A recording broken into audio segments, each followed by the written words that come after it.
지금부터 내가 해주는 얘기 들어주겠니? 할렐루야. 5월 7일 금요일 새벽입니다. 오늘도 하나님께 마음을 다해 예배 드리겠습니다. 주는 나를 기르시는 목자 1절 찬양합니다. 주는 나를 기르시는 목자요, 나는 주님의 귀한 어린 양. 푸른 풀밭 맑은 시냇 물가로 나를 늘 인도하여 주신다.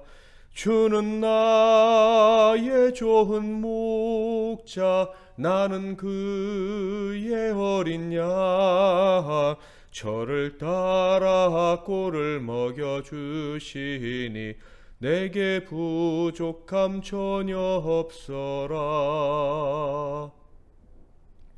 오늘 하나님께서 주시는 은혜의 말씀은 잠언 3장 13절에서 35절 말씀이 되겠습니다. 잠언, 구약성경 잠언 3장 13절에서 35절까지 말씀 중에서 17절까지 봉독해 드리겠습니다. 지혜를 얻는 자와 명철을 얻는 자는 복이 있나니 이는 지혜를 얻는 것이 은을 얻는 것보다 낫고 그 이익이 정금보다 나음이니라. 지혜는 진주보다 귀하니 내가 사모하는 모든 것으로도 이에 비교할 수 없도다. 그의 오른손에는 장수가 있고 그의 왼손에는 부귀가 있나니 그 길은 즐거운 길이요 그의 지름길은 다 평강이니라. 아멘.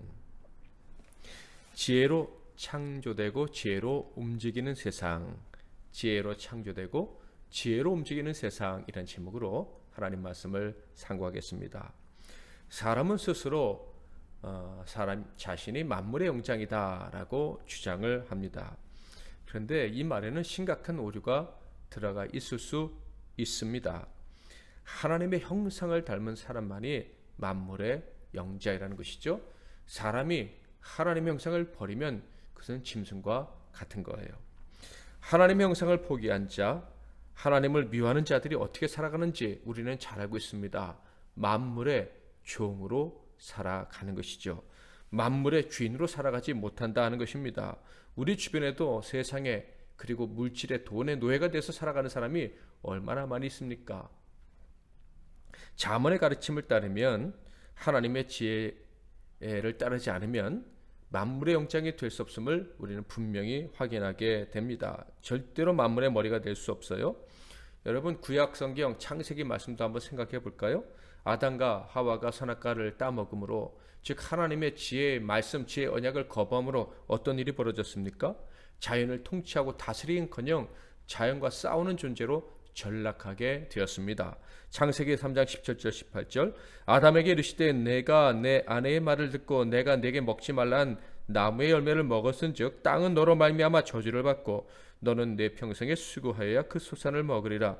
땅이 내게 가시덤불과 엉겅퀴를 낼 것이라. 내가 먹은 것은 밭의 채소인지.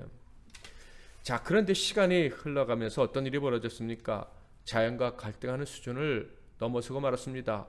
사람이 하나님의 형상을 완전히 버리고 짐승처럼 살자 자연의 심판받는 존재로 전락하고 맙니다. 신분이 역전이 되고 만 거예요. 그래서 노아의 홍수 때 어떤 일이 벌어졌습니까? 자연이 사람을 수장시키는, 자연에 의해서 단 8명을 제외한 모든 사람이 죽는 그런 비극적인 일이 벌어지고 말았던 것입니다. 자, 그렇다면 노아의 홍수 때보다 더 죄악에 관영한 이때, 오늘날 하나님의 형상을 대놓고 거부하고 심지어 사탄을 숭배하며 그것을 자랑스럽게 여기고 부끄럽게 여기지 않는 이때는 하나님의 어떤 심판이 임하겠습니까? 누가복음 21장 10절에서 11절 또 이르시되 민족이 민족을, 나라가 나라를 대적하여 일어나겠고 곳곳에 큰 지진과 기근과 전염병이 있겠고 또 무서운 일과 하늘로부터 큰 징조들이 있으리라. 요한계시록에는요, 불로 심판한다라는 말씀이 있었죠. 일본 지진, 선진국이라고 하는 나라에 정말 그 지진이 하루에도 몇 번씩 일어나서 그 선진국이 언제 망할지 모른다 하는 이야기도 있습니다. 그 나라의 하루에 확진자가 상상 초월할 정도로 많아서 올림픽을 열 수 있느니 없느니 하는 말까지 들려오고 있습니다. 가까운 나라 일본뿐만 아니라 전 세계적으로 화산과 지진과 기근과 전염병과 산불 같은 것들로 이 자연에 의해서 인류가 고통을 당하고 있습니다. 이런 일을 당하는데 속수무책이에요. 이것은 과학이 미칠 수 없는 법입니다. 과학자들이 그런 말을 하면서 그냥 무섭게 다가오는 그 심판 앞에 속수무책으로 있는 것들을 우리는 뉴스를 통해서 듣고 있고 확인하고 있습니다. 자, 그렇다면 자연이 힘을 발휘하고 자연이 세상을 사람을 지배하는 것처럼 정말 사람의 만물을 다스릴 수 없는 이 기가 막힌 세대에 살아가는 우리는 어떻게 살아야 할까요? 잠언의 가르침, 성경의 가르침 분명합니다. 바로 지혜를 사랑하고 지혜에 순종하며 사는 것입니다. 그것만이 답이라는 거예요. 19절 20절을 볼까요? 여호와께서는 지혜로 땅에 터를 놓으셨으며 명철로 하늘을 견고히 세우셨고 그의 지식으로 깊은 바다를 갈라지게 하셨으며 공중에서 이슬이 내리게 하셨느니라. 태초에 하나님이 천지를 만드셨습니다. 그런데 지혜로 만드셨답니다. 그러니까 만물을 만드실 때 원자와 분자 같은 물질적 재료로 만드신 것이 아니라 하나님의 지혜, 하나님의 지혜의 말씀으로 만드셨다라는 이야기입니다. 그것이 만물의 재료인 거예요. 그러므로 지혜를 아는 사람은 만물의 원리를 알게 되고 만물을 다스릴 수 있게 되고 만물로부터 열매를 거두어 드릴 수가 있는 것입니다. 만물 통해서 두려움을 경험하는 것이 아니라 만물 통해서 복락을 얻고 즐거움을 얻는다 하는 거예요. 그러나 지혜를 거부한다면 어떻게 될까요? 지혜를 모르는 자는요, 만물을 알 수 없고 당연히 만물의 원리도 알 수 없고 만물과 조화를 이룰 수도 없습니다. 만물의 영장이라고 억지 주장을 할지 모르지만 결국 만물에 의해서 멸시를 당하고 죽임을 당하게 되는 거예요. 노력하면 만물을 다스릴 수 있다고 스스로를 속이고 사람들도 그렇게 말을 하지만 그 지혜를 거부하는 자들의 운명은 결국 생명으로부터 멀어지는 것입니다. 자연으로부터 멸시당하다가 지옥으로 떨어지게 되는 거예요. 그의 삶에는 생명의 능력이 없고요.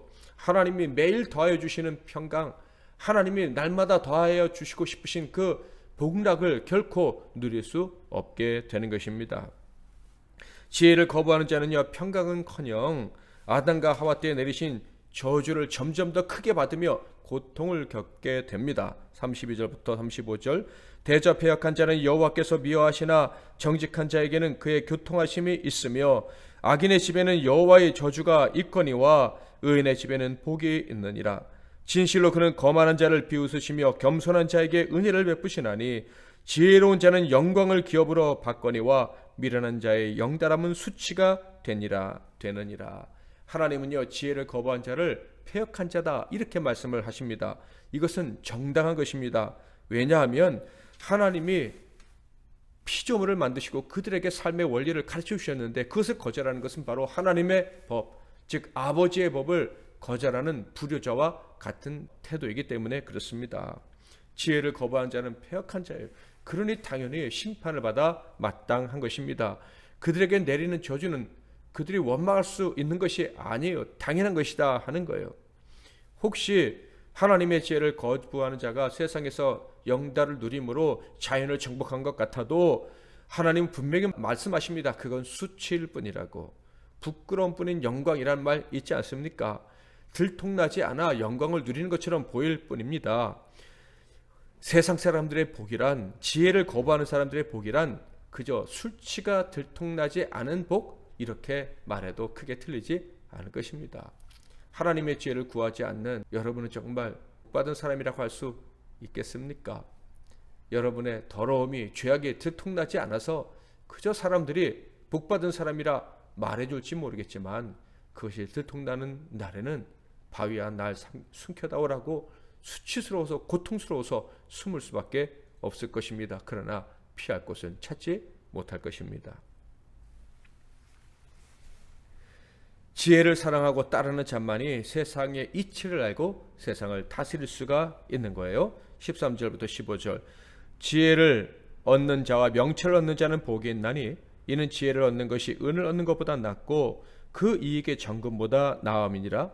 지혜는 진주보다 귀하니 내가 사모하는 모든 것으로도 이에 비교할 수 없도다. 솔로몬은 지혜를 얻는 것이 정금을 얻는 것보다 유익하다고 합니다. 그러니까 우리는요, 세상의 물질을 사모하기 전에 하늘의 지혜를 사모해야 되는 거예요. 돈 벌려고 애쓰기 전에 어떻게 하면 하나님 말씀에 순종할 수 있을까? 여기에 집중해야 된다라는 말씀입니다. 이렇게 하늘의 지혜를 사모한다면요, 당연히 이 땅에서도 복을 받습니다.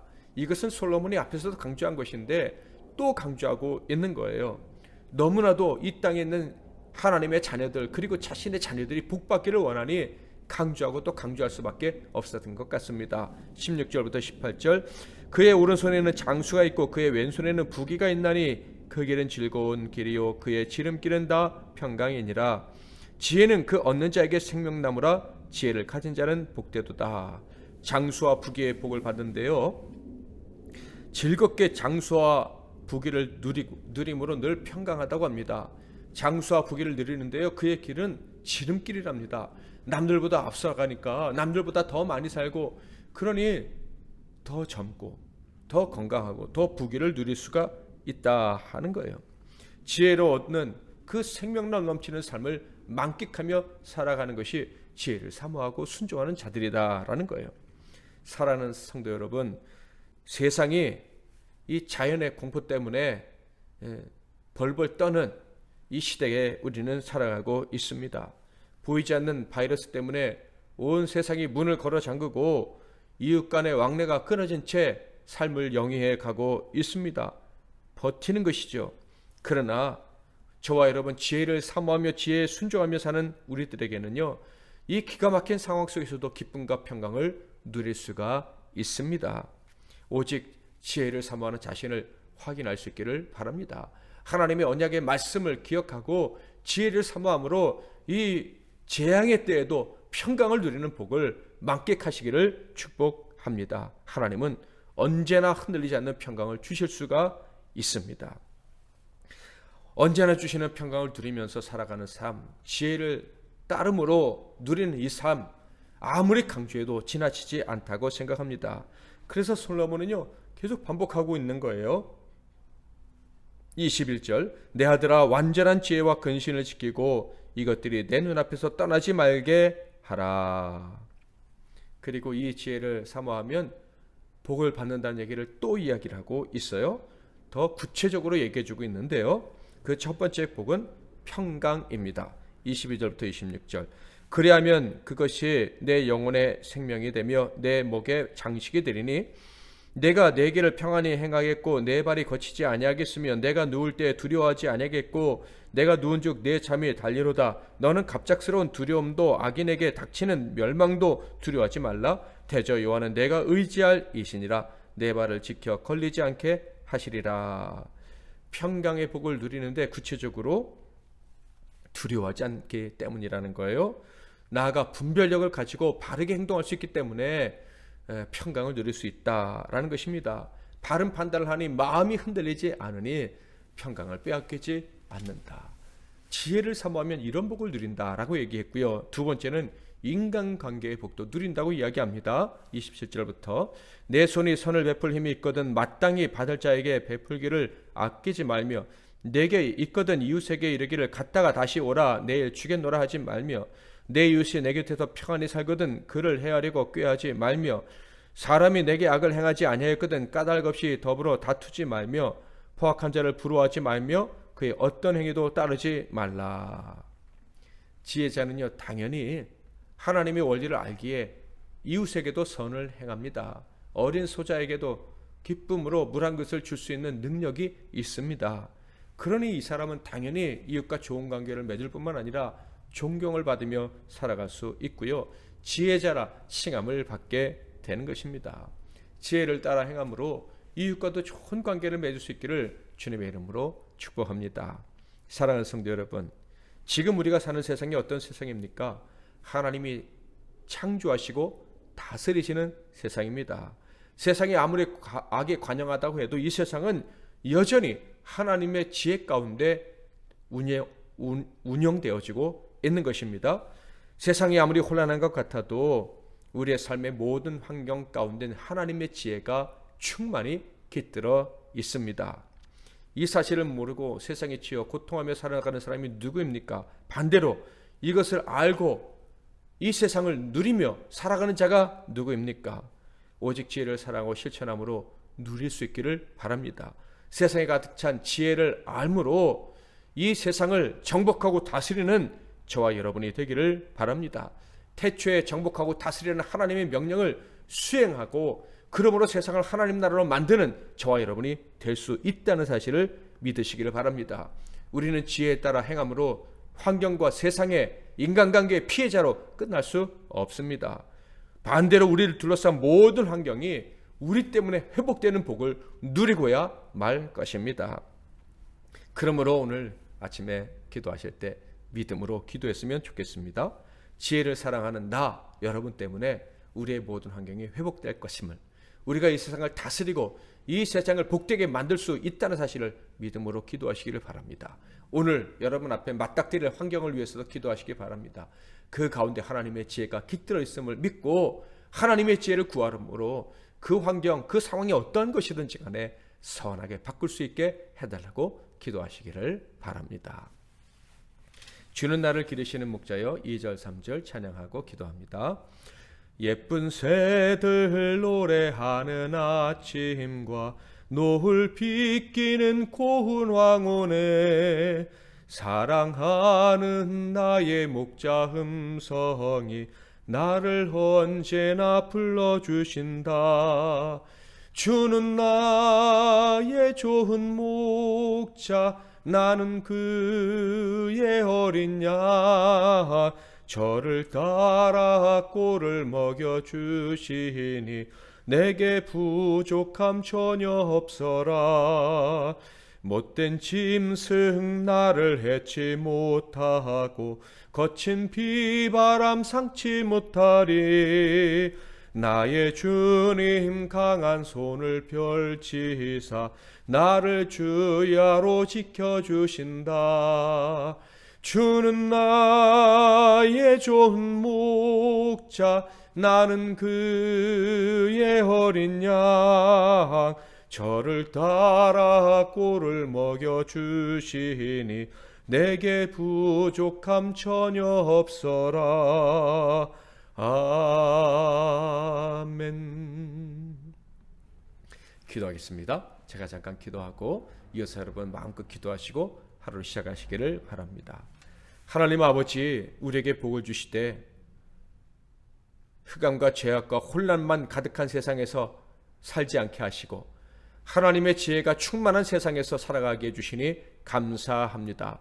여전히 죄악된 사람의 눈에는 혼란과 불확실성만 보이지만은 믿음의 눈을 가진 저희들에게는 하나님의 통치, 하나님의 지혜가 이 땅에 가득함이 보이고 또 느껴집니다. 이 믿음으로 살아갈 때 오늘도 하나님이 우리를 다스리심으로 이 험한 세상을 통치하고 다스리고 변화시키고 복되게 하는 우리 모두가 되게 하옵소서. 예수 그리스도의 이름으로 기도하옵나이다. 아멘.